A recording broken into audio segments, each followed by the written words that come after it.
네, 안녕하십니까? 네, 숲과 삶의 강의를 맡게 된 동국대학교 생태계 서비스 연구소의 박미호입니다. 여러분들 만나 뵙게 돼서 반갑습니다.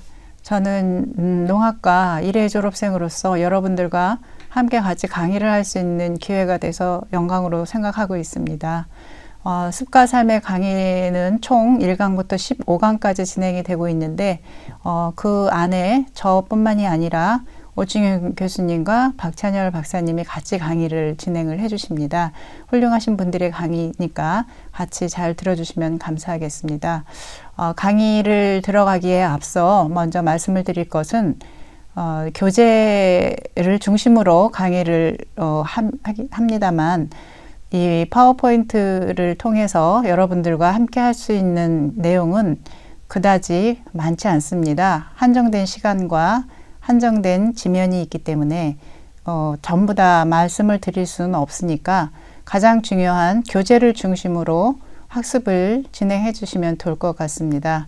그래서 시험을 볼 때 그리고 모든 공부를 그 교재 중심을 통해서 학습을 진행해 주시면 감사하겠습니다.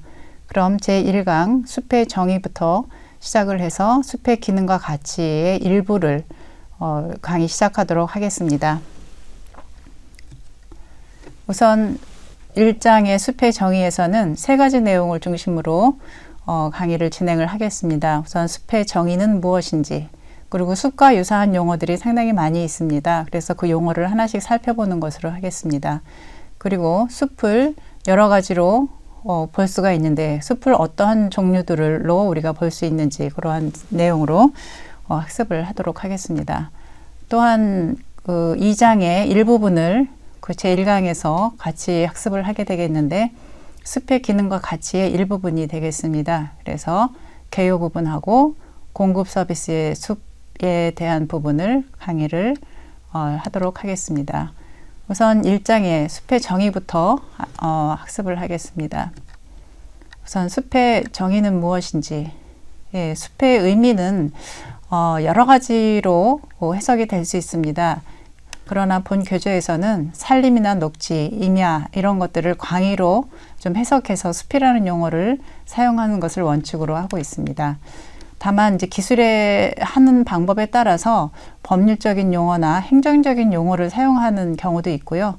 그리고 때로는 이것이 고유명사로 통용되고 있는 경우에도 있습니다. 그래서 때로는 산림, 때로는 녹지, 때로는 숲 여러 가지 용어로 좀 혼용이 되기는 하지만 그때그때 그 뉘앙스라든지 이런 거에 따라서 조금씩 변화가 있다 하더라도 다 숲이라고 하는 의미로 이해를 해주시면 감사하겠습니다. 우선 그 숲을 사전적인 의미와 생태학적인 의미로 살펴보기로 하겠습니다. 사전적인 의미로는 수풀의 준말이라는 말로 숲을 얘기하고 있습니다. 이 수풀이라는 것은 나무가 무성하게 우거지거나 풀, 나무, 덩굴이 한데 어울려서 있는 부분들을 수풀이라고 얘기를 하지요. 그리고 수라는 말을 쓰기도 합니다. 이건 한자말인데요. 덤불 또는 수풀 이런 것을 의미하고 초목이 우거진 곳에 새와 짐승이 사는 그야말로 숲, 산이라고 하는 부분이 되겠는데 그런 부분의 사전적인 의미로 쓰이고 있습니다. 그래서 수풀이라는 말, 수라는 말, 한자말로 그렇게 표현을 할 수가 있습니다. 또한 생태학적인 의미로는 수목이 다수를 점하는 식물과 동물의 자연적인 집합체라고 얘기를 하고 있습니다. 그래서 생태학적으로는 다양한 식물과 동물을 어우러져 사는 그런 부분을 얘기하고 있기 때문에 그런 그 다양한 생물체들이 어울려져 있는 그런 부분 공간을 얘기를 하고 있습니다. 생물학적인 의미로는 나무와 풀 등이 우거진 모습을 말하는 것으로 집단으로 자라고 있기도 하고 그리고 서로 경쟁 상태에 놓여 있는 상태를 생물학적인 의미에서의 숲을 말하고 있습니다. 그리고 숲이라고 하는 것이 독립적이기보다는 나무나 숲을 둘러싸고 있는 환경 요소도 고려해서 파악해야 한다라는 의미로서 생물학적으로는 얘기하고 있습니다. 또 한 가지 말씀드릴 수 있는 것은 요즘에 도시숲이라는 많이 쓰고 있습니다. 그래서 도시숲이라고 하는 의미를 좀 살펴보겠습니다. 이건 법률적인 용어는 아닌데요. 도시숲이라고 하는 부분들을 어떻게 해석할 수 있느냐 하면 법적 물리적 공간 개념을 넘어서 환경이나 생태적 측면과 더불어서 여기에 문화와 전통적인 측면을 포함하는 부분이라고 볼 수가 있습니다. 과거에 그 산림이라고 하는 부분은 대체적으로 그 법적 공간, 물리적 공간 뭐 이런 의미가 중심이 되었다고 하면 환경 생태적인 측면은 오히려 또 생태학이나 생물학적인 의미로 해석이 된다고 또 얘기할 수가 있죠. 근데 여기에 도시숲이라고 하는 부분들을 법적 물리적 공간을 넘어서 환경 생태적 측면과 더불어서 여기서 강조하고 싶은 것은 문화와 전통적인 측면을 좀 포함한다라고 하는 부분을 이해해 주시면 될 것 같습니다. 그러한 의미에서 그 도시숲이라고 하는 부분은 도시에 인구가 많이 집중되어 살고 있고 그리고 도시가 점점 확산함에 의해서 많은 숲이 사라지고 있죠. 그래서 숲이 사라지는 반면에 또 개발되는 개발지에는 새롭게 조성되는 또 다양한 숲 공간이 형성이 되기도 하지요. 그래서 이 숲이라고 하는 의미를 과거와 같이 산림이나 뭐 그런 전통적인 의미로 해석하기보다는 시대적인 흐름에 맞추어서 다양한 공간에서 인간과 자연이 공존해 가는 개념이라고 이해를 하시면 되겠습니다. 그래서 좀 더 포괄적으로 숲을 이해할 수 있는 의미를 좀 해석을 할 필요가 있겠다라고 하고 이해해 주시면 될 것 같습니다.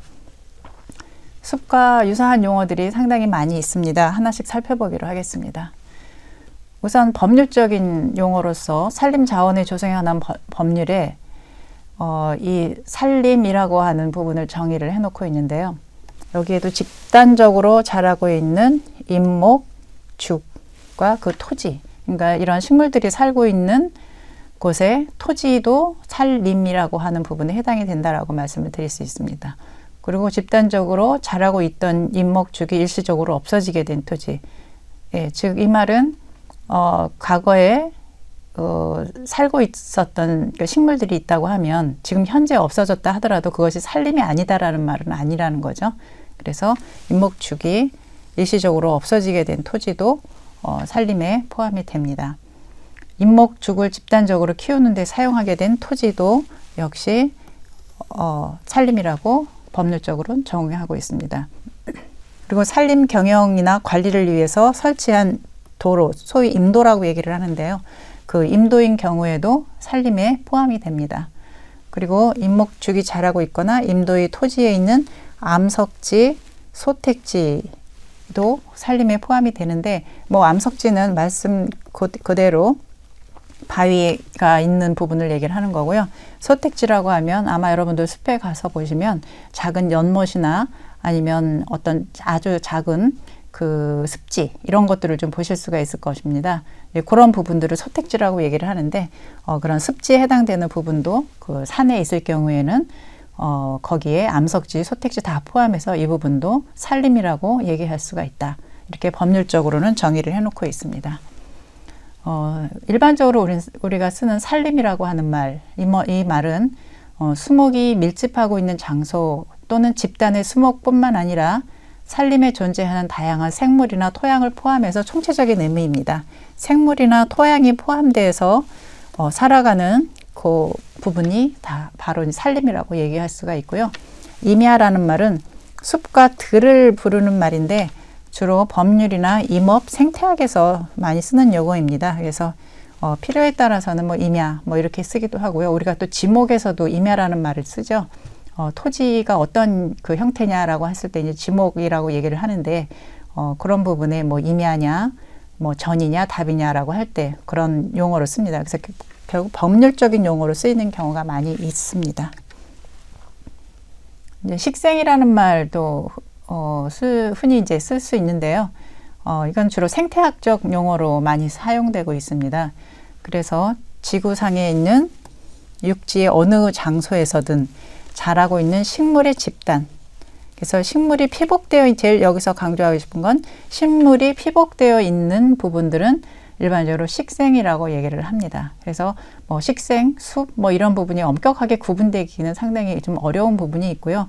이게 각각 분야에서 활용되어지는 그 용어에 따라서 어떻게 해석하느냐에 대한 부분들, 어떻게 정의를 해야 하느냐에 대한 부분들이 약간씩의 차이가 있다고 말씀을 드릴 수가 있습니다. 이제 수목도 이제 산림에서 한 부분을 차지하게 되겠는데, 수목이라고 하는 부분들은 목줄로 된 줄기를 가지고 있는 여러 사리의 식물을 말합니다. 그리고 식물학적 분류에 해당되는 용어이기 때문에 우리가 숲에 가면 뭐 수목이 어떻게 되어 있다든지 이러한 형태의 말로 표현을 하기도 하죠. 숲과 유사한 용어 중에 이제 공원녹지라는 말을 많이 쓰죠. 이건 주로 이제 도시에서 많이 쓰여지는 용어이기도 합니다. 그래서 도시공원 및 녹지 등에 관한 법률에서는 쾌적한 도시 환경을 조성하고 시민의 휴식과 정서 함양에 기여하는 공간이나 시설, 그리고 도시공원을 비롯한 다양한 공간에서 나무와 풀이 자라는 다양한 공간에서 나무와 풀이 자라는 곳이라고 그렇게 정의를 하고 있습니다. 또 녹지라는 말도 활용이 되고 있습니다. 그래서 녹지라는 말은 우리가 흔히 쓰여지는 어디 가니까 어디 녹지가 있어, 뭐 어디 가니까 녹지가 어떻더라, 뭐 이렇게 흔히 얘기하기도 하죠. 네, 그런 의미에서 자연 환경을 지니고 있는 오픈 스페이스를 얘기를 합니다.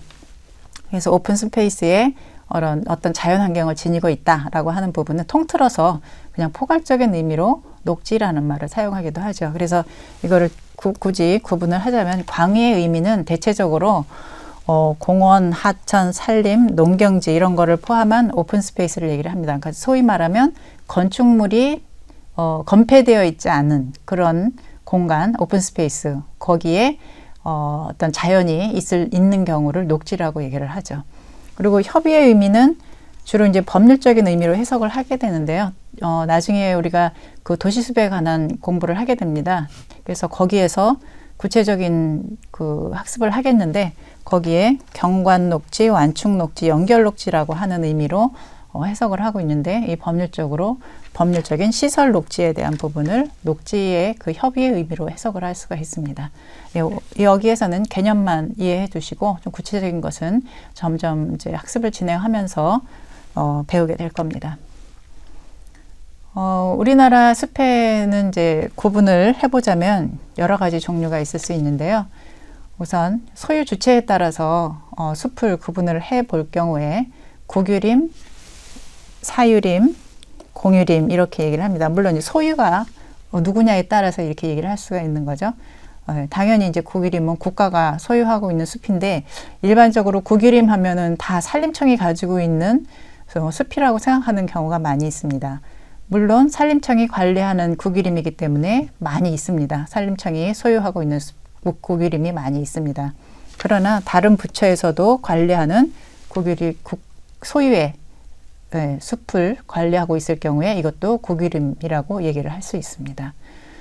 국유림에는 크게 요존 국유림과 불요존 국유림으로 그렇게 구분을 하고 있습니다.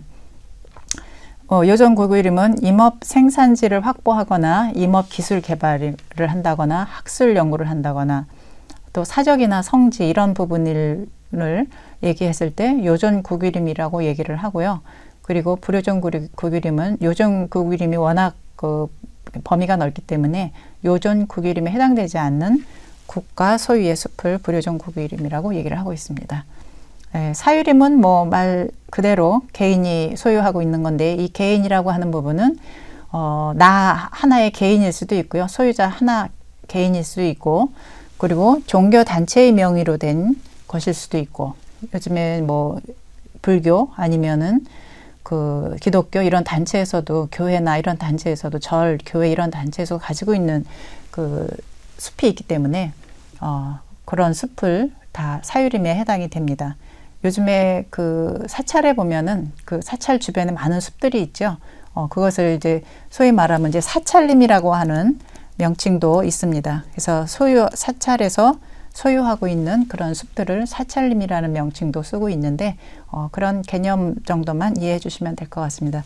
또한 기업에서도 많은 숲들을 또 소유하고 있을 경우 이런 것도 다 사유림에 해당이 되고요.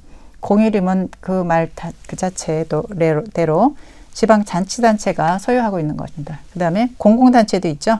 공공단체가 소유하고 있는 숲을 공적인 소유다 해서 어떤 개인이나 특정인이 소유하고 있는 게 아니라 공공성으로 가지고 있는 그런 숲을 공유림이라고 그렇게 얘기를 하고 있습니다. 또 조성 방식에 따라서 숲을 어떻게 구분하느냐에 대한 부분들도 있습니다. 그래서 숲이 천연적으로 이루어진 숲이냐, 그 다음에 인공적으로 이루어져 있는 숲이냐, 뭐 이제 이런 부분을 얘기를 할 수가 있는데요. 천연적인 숲은 그 말 그대로 자연적인 그대로, 그러니까 소위 말하면 인위적인 힘이 가하지 않은 자연적인 숲을 말합니다.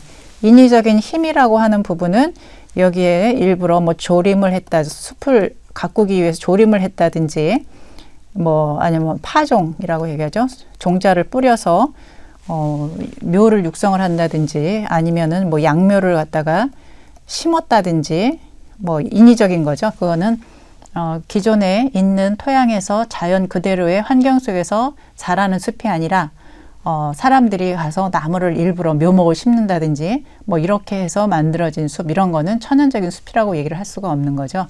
그렇지만 이 천연적인 숲은 산불이나 인간의 간섭에 따라서 피해를 많이 받기도 합니다. 아무리 천연적인 숲이라 하더라도 숲에는 어떤 그 천이 과정이 있고 변화 과정이 있습니다. 그리고 외부의 영향을 많이 받아서 산불 같은 것들도 자연 산불도 있고 인위적인 산불도 있지만, 그런 산불이나 인간의 간섭 뭐 이런 거에 의해서 피해를 받게 되면 그거는 천연적인 숲이라고 할 수는 없죠. 그래서 받을 수는 있고 그 다음에는 다시 또 새로운 생태계가 형성이 돼서 새로운 숲이 또 형성이 되는데, 그 부분도 계속 학습을 진행하시면서 아마 이해를 하실 수 있는 부분이 됩니다. 그래서 천연적인 숲에는 그 자연 그대로의 숲인데, 우리나라에는 사실 천연적인 숲이 많지 않습니다. 우리나라는 일제강점기와 또 6.25 전쟁을 겪으면서 숲이 많이 파괴가 되었고, 또 우리나라 숲이 이렇게 푸르고 이렇게 숲이 우거진 그런 그 기간이 사실은 그다지 길지는 않습니다. 연세 드신 분들은 좀 이해하실 수 있는 부분인데요. 과거에는 민둥산이 참 많았죠. 예, 그런 부분에서는 우리나라의 천연적인 숲이 굉장히 드물고, 있다 하더라도 저 도서지방, 소위 섬이나 우리나라도 이제 울릉도나 아니면 제주도 이런 부분의 일부 지역에 그 천연적인 숲을 볼 수 있을 뿐이지, 사실은 그 천연적인 숲을 유지하고 있는 데는 그다지 많지 않은 우리의 현실입니다. 인공적인 숲이라고 하면 인위적으로 조성된 숲으로서 앞서 말씀드린 대로 뭐 나무를 인위적으로 심었다든가 조림을 한다고 하죠, 소위. 예. 그리고 뭐 묘목을 심어서 숲을 만든다거나. 그래서 우리나라의 숲은 대부분이 인공적인 숲이 많습니다. 앞서 말씀드린 대로 산불이라든지 아니면 일제강점기 때 베어진 숲이라든지 벌채에 의해서 반출된 그런 우리나라 숲이 많이 있는데, 그런 숲이 민둥산이 돼버려 가지고 다시 거기다 또 나무를 심었다든지, 그리고 또 6.25를 겪으면서 소실된 이런 숲들도 상당히 많이 있고요. 그 이후에도 사실 이런 전쟁이나 이런 재해에 의해서 이루어진 것 말고라도 과거에 연료가 부족했을 때, 그럴 때 또 연료를 위해서, 땔감을 위해서 또 벌채를 해서 썼던 시기도 있었습니다. 그래서 바로 그럴 때 민둥산이 이루어진 부분들이 여러 가지가 이유가 있는데, 그 부분 중에서도 우리가 인공적인 숲을 만들어서 지금에 이르는 그런 아주 풍성한 숲을 이루게 된 부분이 되겠습니다. 또 이용 목적에 따라서 경제림, 그리고 용제림, 연료림, 풍치림, 방제림 등등 해서 여러 가지 그 목적에 따라서 명칭을 붙이게 됩니다. 여기서 경제림이라고 하는 것은 숲을 직접적인 효용 가치를 위해서 경영되는 숲을 얘기를 합니다.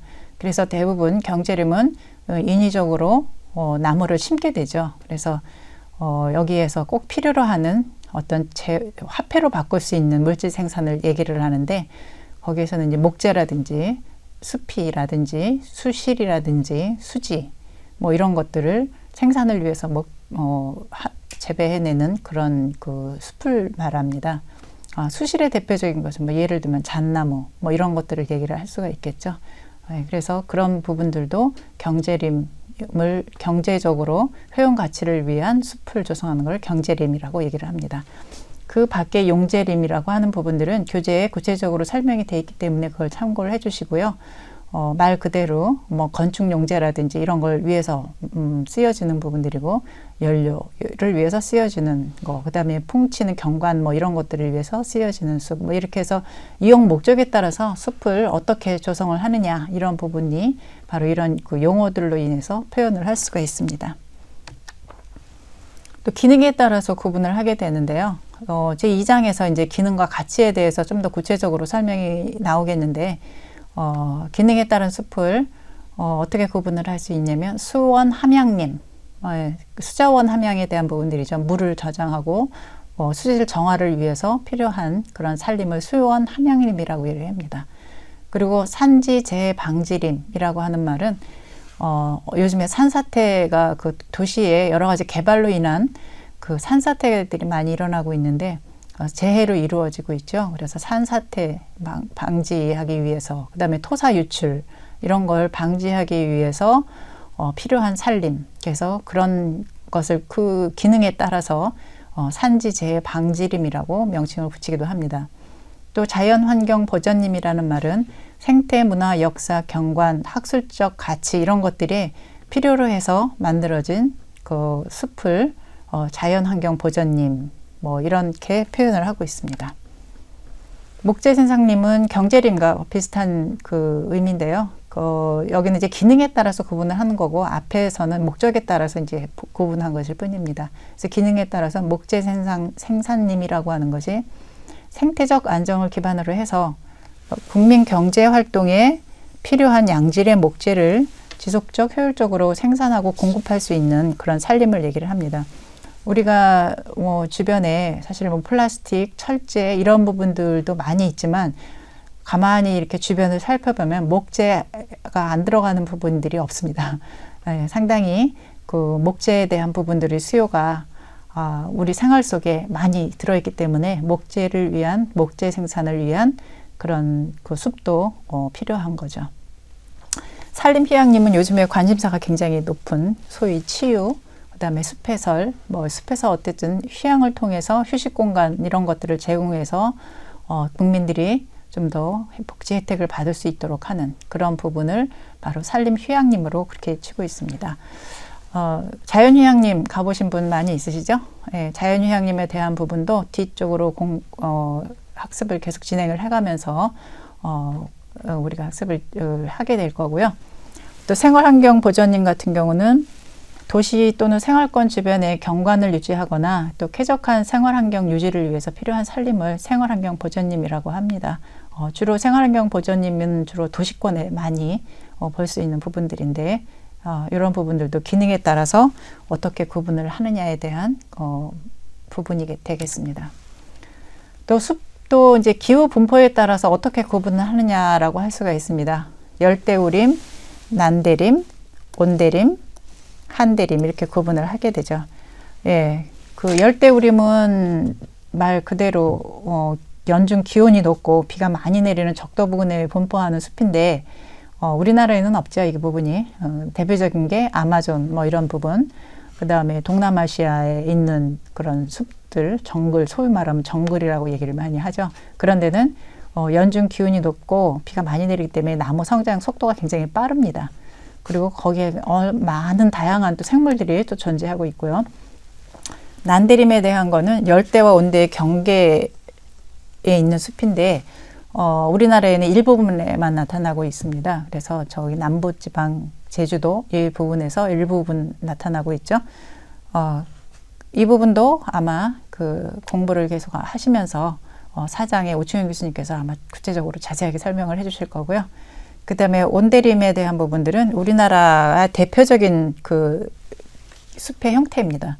사계절이 뚜렷한 온대지방의 숲으로 우리나라를 대표적으로 볼 수 있는 그런 그 숲의 명칭이 되겠습니다. 한대림은 고원이나 고산을 차지하는 곳인데요. 평균 기온 6도씨 이하이기 때문에 엄청 추운 곳입니다. 그래서 추운 곳에서 자라는 그런 숲을 한대림이라고 합니다. 주주 6도씨 이하의 지역의 숲으로 얘기를 하고 있고요. 침엽수가 주요 수종을 차지하고 있습니다. 주로 이제 침엽수라 하더라도 저기 뭐 여러 가지 형태의 것이 있긴 합니다만은 뭐 전나무, 뭐 소나무를 비롯해서 여러 가지 그 침엽수림이 주종을 이루게 되죠. 우리나라 이 한반도에도 사실은 한대림은 한대성에 대한 그 숲의 그 수종들은 있지만 한대림이라고 기후 분포를 구분할 수 있는 부분들은 사실 이 남쪽에서는 찾아볼 수는 없고요. 북쪽 지방에서 일부 보이기도 합니다. 세계 기후 분포에 따른 스림대를 보게 되면 이러한 그 그림을 볼 수가 있고요. 여기에서 이제 우리나라의 모습을 보게 되면 바로 이 부분이죠. 우리나라가. 그래서 이 부분이 낙엽 하렵수림대라고 그렇게 세계 기후 분포대에서는 얘기하고 있습니다. 적도 부근에 있는 부분들은 주로 온대 다우림, 뭐 열대우림, 뭐 이렇게 얘기를 하는데 그런 부분이 주로 이제 빨간색과 분홍색 계통으로 이루어진 이런 부분이 적도 부근의 숲들이 되겠습니다. 한대림이라고 하는 부분들도 사실은 그 아주 그 극한 한대림 같은 경우는 이런 부분에서 나타날 수 있는 부분들이고요.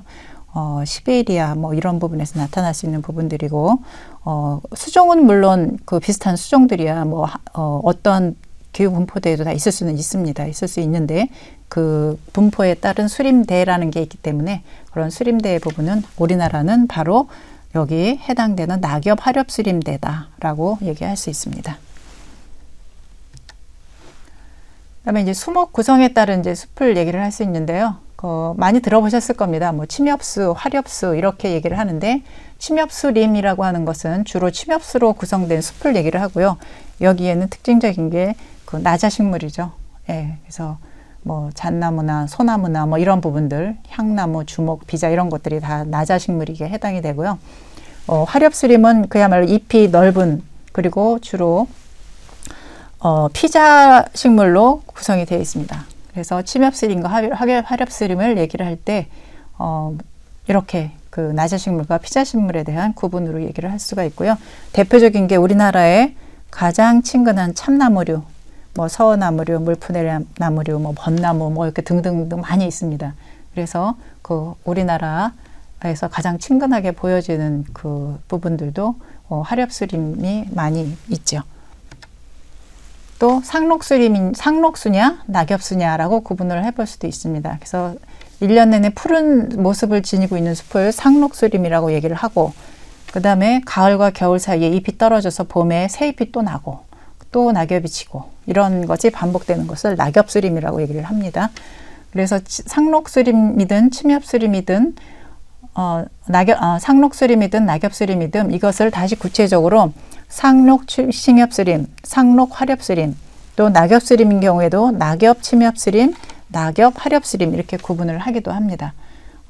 뭐 복잡한 건 아니고요. 상록이냐 낙엽이냐, 그 다음에 침엽이냐 화렵이냐 이렇게 구분을 하게 되면 어떻게든 상록, 침엽, 상록, 화렵, 낙엽, 침엽, 낙엽, 화렵 이런 식으로 얘기를 할 수 있다는 거죠. 낙엽은 대체적으로 하렵수림이라고 이해하는 분들이 많이 있습니다. 상록은 주로 뭐 상록 침엽수림이 대부분일 거라고 이해하는 분들도 많고요. 여기서 볼 수 있는 것은 낙엽수림은 메타세콰이아나 은행나무 같은 경우가 낙엽 침엽수림에 해당이 된다라는 것을 말씀드릴 수 있습니다. 그래서 이제 사진으로 좀 보여드리자고 하면 이거는 예천에 있는 그 마을숲에 해당이 되는데요. 예를 들자면 이렇습니다. 소나무 숲에 단순한 숲으로 이루어져 있는 상록 침엽수림 소나무 숲. 그 다음에 화렵수림은 이건 지금 서나무 숲을 사진을 가지고 왔는데 이런 것이 바로 서나무 숲의 화렵수림을 대표적인 것으로 볼 수가 있습니다.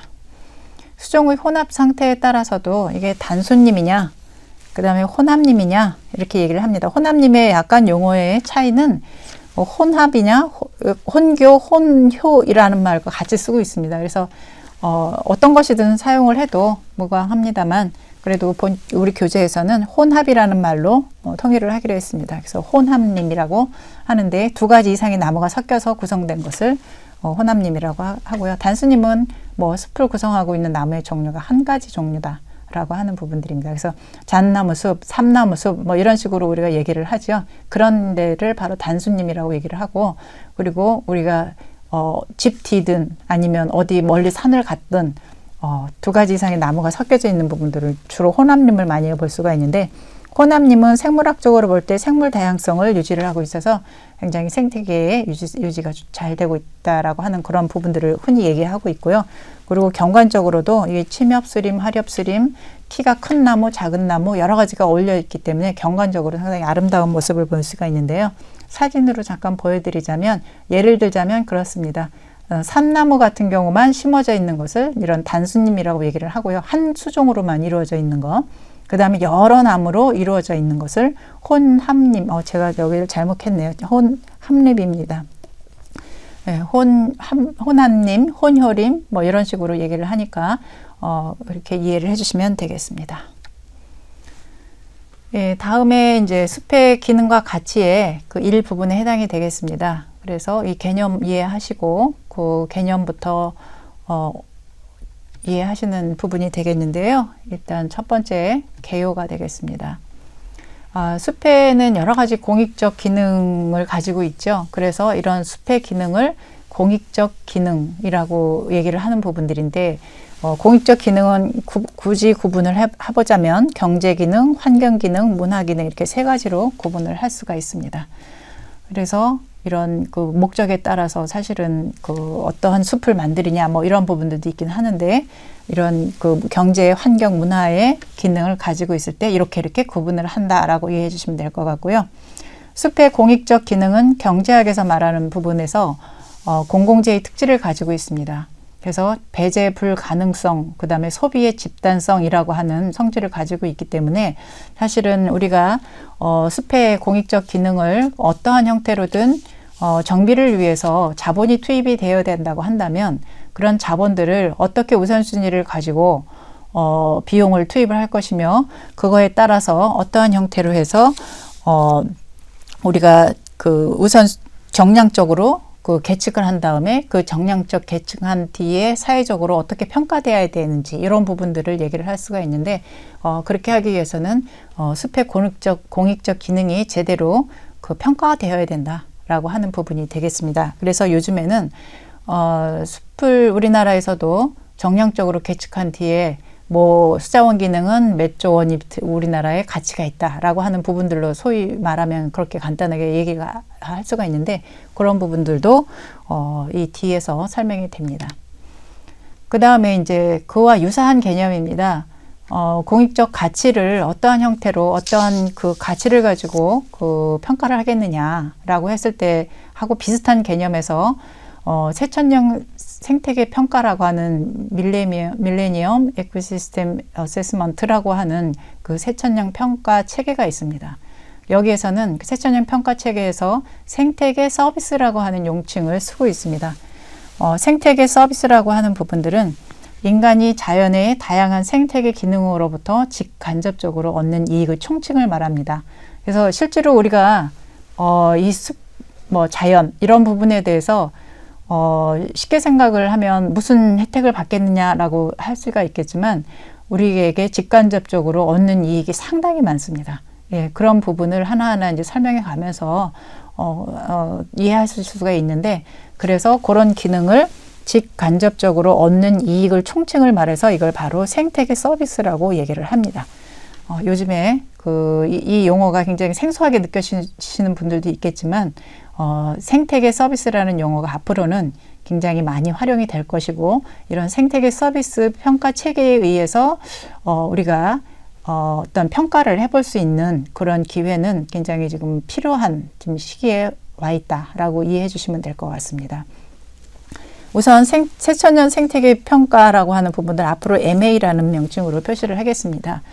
이 부분은 어떻게 된 배경이 있냐, 20세기에 들어서 과도한 환경 이용에 대한 환경 훼손이 많이 이루어지다 보니까 여기에 따른 또 기후 변화도 이루어지고 생물 다양성에 대한 감소가 계속 우려가 되는 바입니다. 특히 열대우림 같은 경우에 다양한 지구의 상당 부분 생물 다양성을 유지하고 있는데, 그런 파괴에 의해서 우리 지구의 어떤 미치는 영향들, 나쁜 영향들이죠.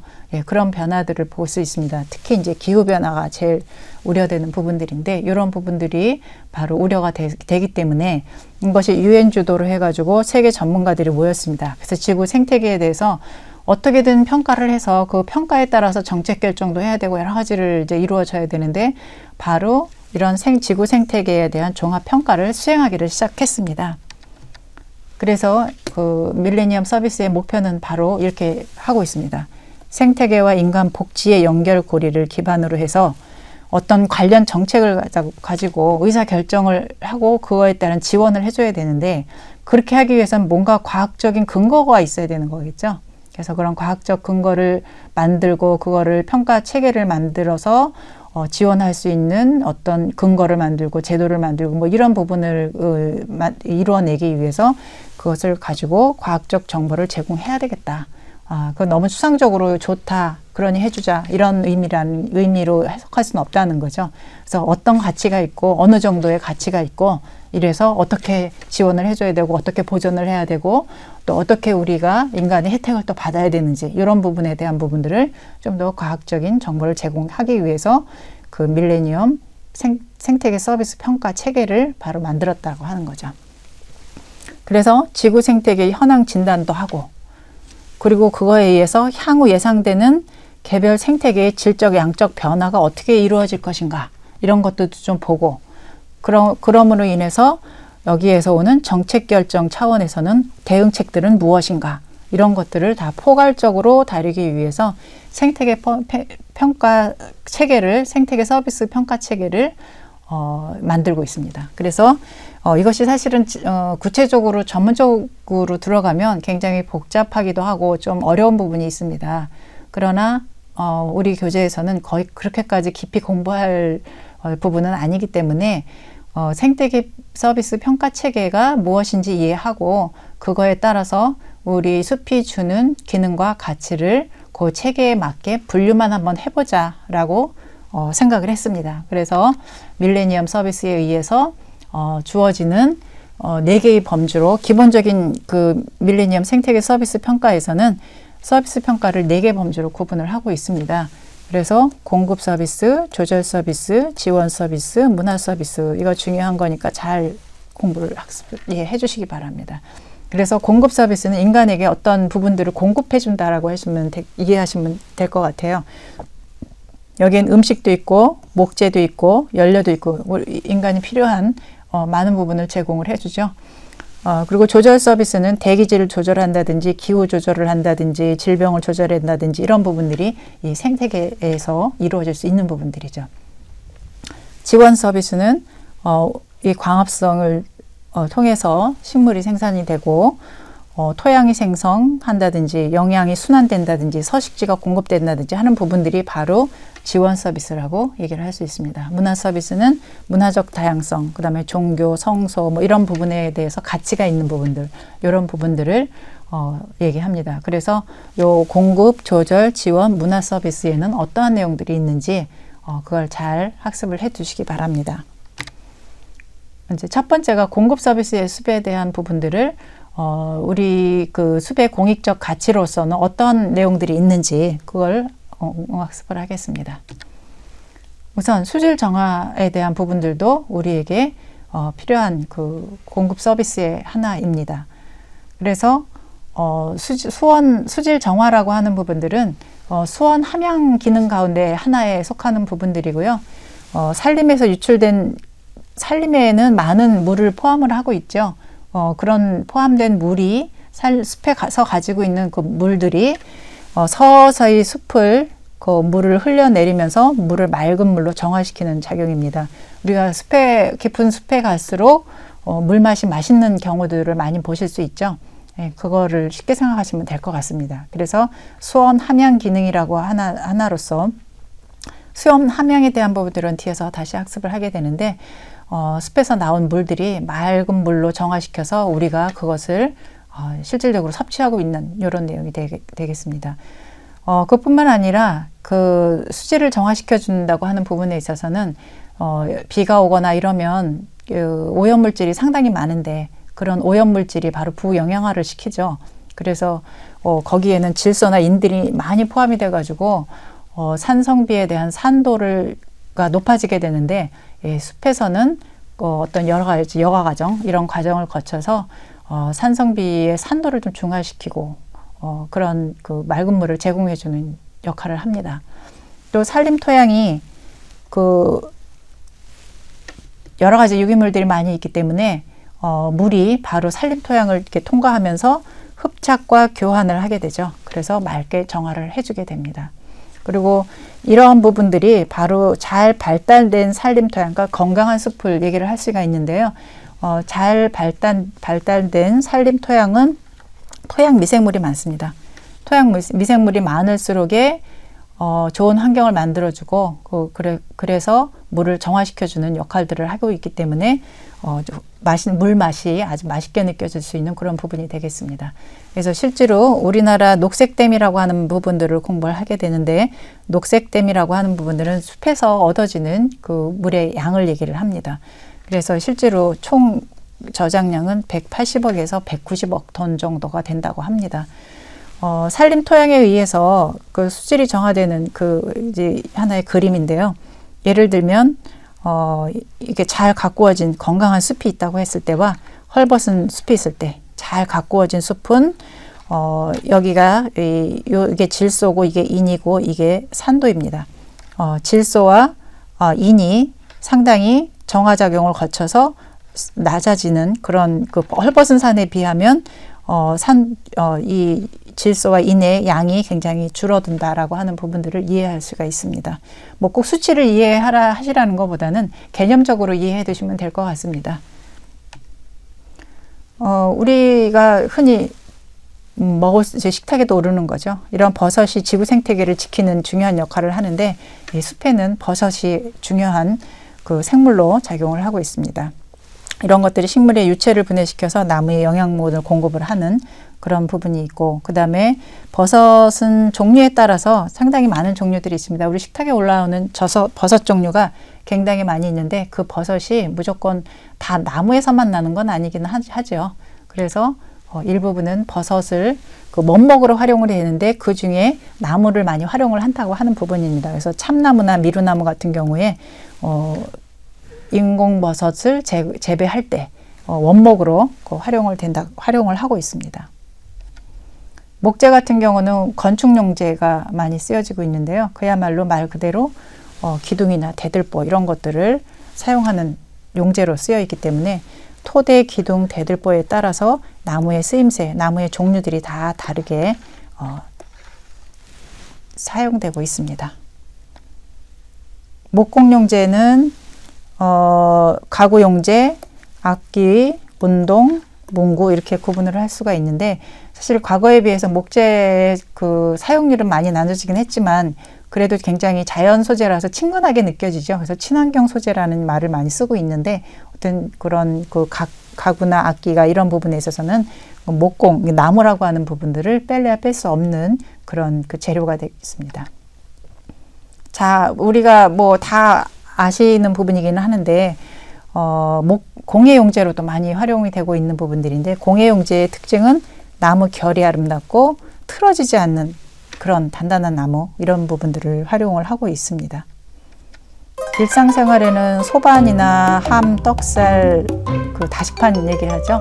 다시판 뭐 이런 것들로 활용을 하고 있는데, 이제 고급 소반에 주로 쓰이는 것은 은행나무를 쓰고 있고요. 일반 소반은 피나무를 쓰고 있는데, 피나무나 단풍나무는 과거에서부터 우리 생활권 주변에 흔히 볼 수 있는 그런 나무들이었기 때문에 그런 나무들을 소재를 잘 활용을 해서 일상생활 도구를 만들기도 했습니다. 한번 모습을 보신다면, 소반이라는 말을 아마 요즘 젊은 사람들은, 젊은 층에 계신 분들은, 젊은 세대들은 아마 잘 모르실 거예요. 이런 밥상이죠. 밥상인데 소반이라고 얘기합니다. 나무로 잘 깎아서 만든 그런 부분들이고, 다식판, 남학신, 함 뭐 이런 것들이 우리 생활 주변에서 흔히 볼 수 있는 생활 도구이고, 지금은 많이 사라지긴 했지만 그래도 아직까지는 이런 것들이 친근한 우리의 소재로 활용되고 있습니다. 종이라고 하는 것은 그 식물의 섬유세포를 기계적이나 화학적 또는 기계화학적인 방법을 통해서 펄프를 만들어낸 거예요. 그래서 이것이 우리가 실질적으로 필기나 인쇄나 포장하는 데 사용되는 것을 얘기를 합니다. 그래서 종이의 기원과 역사를 보면 이 종이 인쇄 기술 같은 것들이 사실은 이제 우리가 직접적인 것보다는 중국에서 넘어온 부분들이 있는데 문자 발명에 의해서 종이나 인쇄술이 발명이 되었고요. 그 다음에 점토판, 파피루스, 각골문 이런 것들은 기록 매체, 과거의 기록 매체였죠. 종이가 탄생하기 이전의 기록 매체. 그렇게는 하겠지만 번거롭고 무거운 부분에 있어서 한계를 좀 느꼈습니다. 그래서 종이의 기원과 역사를 보게 되면 파피루스로 시작을 해서 만들어지긴 했지만 우리나라에 점점점 중국을 통해서 610년 고구려 승려 담징에 의해서 우리가 들어온 거고요. 그 다음에 나중에 이것을 다시 일본으로 전파된 그런 역사가 있습니다. 우리나라에서 주로 쓰였던 종이에 쓰였던 나무들은 당나무와 삼지당나무가 많이 쓰여 있었습니다. 종이의 원료로는 초본유하고 목본유가 있습니다. 펄프로 이제 쓰여지는 건데, 과거에는 이제 목본유가 많이 쓰여졌지만 요즘에는 초본유도 많이 쓰여지고 있고요. 근데 이 중에도 98% 이상이 목재로 활용되어 있는 부분들이고, 바가세나 케냐프닝은 섬유질에 해당되는 부분들인데 이런 부분들을 잘 활용을 하고 있습니다. 펄프, 제지용 펄프 목재로는 유칼립투스, 포플러, 너더밤나무 뭐 이런 나무들이 활용이 되고 있습니다. 실제로 우리나라 종이 소비는 엄청 많습니다. 그래서 이것을 1인당 계산을 해보니까 30년생 원목 3그루를 잘라서 쓰는 셈이 된다고 하더라고요. 그래서 우리는 많이 나무를 심어야 되겠다. 이런 그 하나의 측정? 이런 의미에서 한번 넣어봤습니다. 그래서 종이 소비를 너무 쉽게 하는 우리의 이런 생활 패턴인데 가능하면 소비를 줄이는 것도 우리 숲을 좀 더 푸르게 가꿀 수 있는 부분이 되겠다라고 말씀을 드릴 수가 있습니다.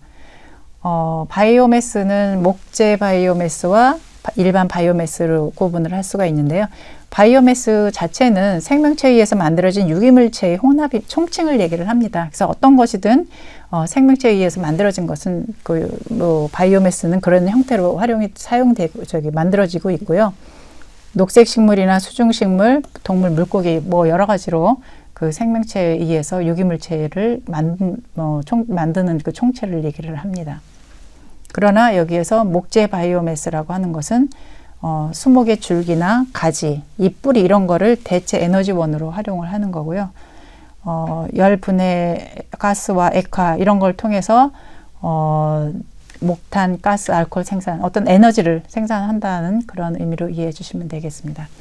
목재 바이오매스를 에너지원으로 이용하는 것으로는 대표적인 게 목재 펠릿과 목재 칩이 있습니다. 근데 주로 이제 난방용으로 많이 활용이 되고 있고요.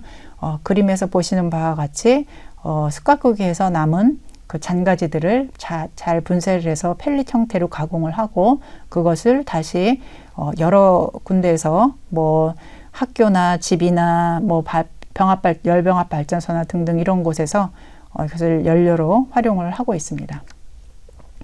목재 펠릿의 환경성을 보면 실제로 이게 그 기후변화 협약에서 CO2를 배출하지 않는 그 연료로 인정을 받았기 때문에 산성비의 원인이 되는 황산화물이나 질소 화합물을 거의 배출하지 않는 그런 청정 연료라고 그렇게 인정받고 있습니다. 그래서 실제로 이 표는 그것을 어떠한 기준에서 보고 있는지 그 표를 넣는 거니까 그냥 참고로만 봐주시면 될 것 같습니다.